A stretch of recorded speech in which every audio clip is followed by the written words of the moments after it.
Mistula umanong nagpahayag ng giyera si Pangulong Noynoy Aquino nang sabihin niyang mananatili ang libel provision sa kontrobersyal na Cybercrime Prevention Act. Ayon yan sa mga tutol sa batas na nagsama-sama kanina sa isang pulong. May ulat on the spot si John Consulta. John? Yes, Maris, nagsanib puwersa nga ang iba't ibang petitioners na tumututol sa RA 10175 o Cybercrime Prevention Act sa kanilang isinagawang pulong ngayong umaga sa UP College of Law.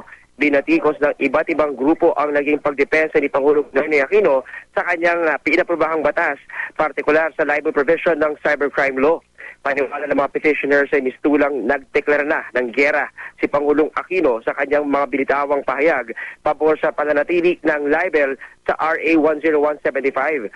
Sadyang di raw katanggap-tanggap ang argumentong binitawan ng palasyo dahil kahit ano pa raw ang kanilang sabihin ay siguradong lahat daw ay maapektuhan at masisikil ang civil liberties tulad ng freedom of expression.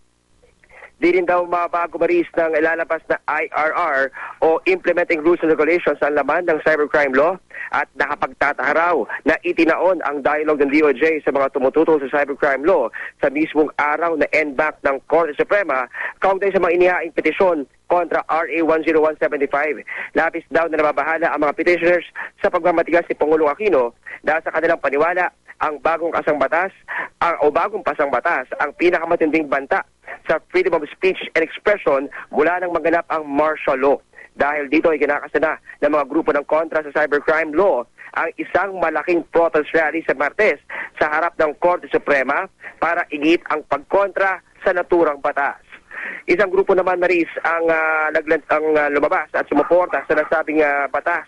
Ayon kay Alex Daita, spokesperson ng grupong Cyber Rights Group, sinusuportahan nila ang posisyon ni Pangulong Aquino na ang freedom of speech ay may kaakibat na responsibilidad.